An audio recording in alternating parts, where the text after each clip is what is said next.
विश्वासाची 26 वर्ष, लाखो सुखी दाम्पत्य. डाउनलोड करा मराठी मॅट्रिमनी.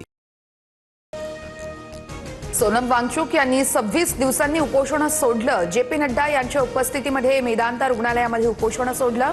देशामध्ये हिंसाचाराची शक्यता लक्षात घेता निर्णय घेतल्याची माहिती. सोनम यांचं ट्विट. वांगचुक यांनी उपोषण मागे घेतल्यानंतरही सीजेपी आंदोलनावर ठाम.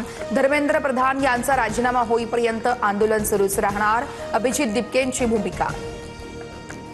केंद्र सरकार आणि सीजेपी मध्ये आज महत्त्वाची बैठक. कॉन्स्टिट्यूशनल क्लबमध्ये विद्यार्थ्यांच्या मागण्यांवर चर्चा होणार. विद्यार्थ्यांच्या प्रश्नांवर तोडगा निघणार का याकडे सर्वांचं लक्ष.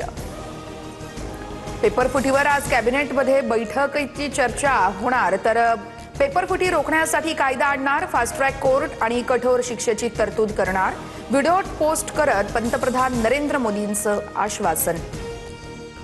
विद्यार्थ्यांना प्रधानांचा राजीनामा हवाय. विद्यार्थ्यांच्या बुद्धीचा अपमान करू नका. पंतप्रधान मोदींच्या व्हिडिओनंतर राहुल गांधींची टीका.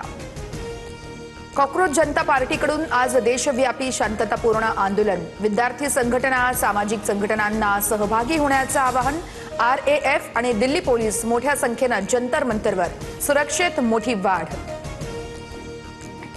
जंतर मंतरवर आंदोलन करणाऱ्यांवर गुन्हे दाखल होणार नाहीत. सोनम वांगचुक यांच्या मागण्यांवरती केंद्र सरकार सकारात्मक.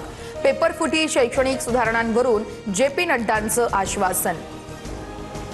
विद्यार्थी आंदोलनाच्या पार्श्वभूमीवरती शिक्षण मंत्रालयातील वरिष्ठ अधिकाऱ्याची बदली.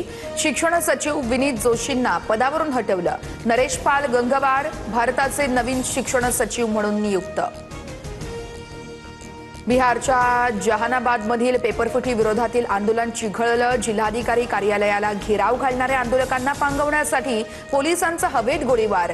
आंदोलनस्थळी तणावपूर्ण शांतता.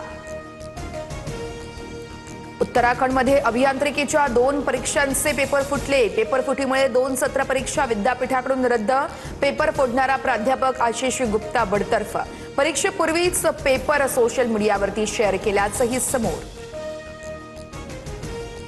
विश्वासाची 26 वर्ष, लाखो सुखी दाम्पत्य. डाउनलोड करा मराठी मॅट्रिमनी.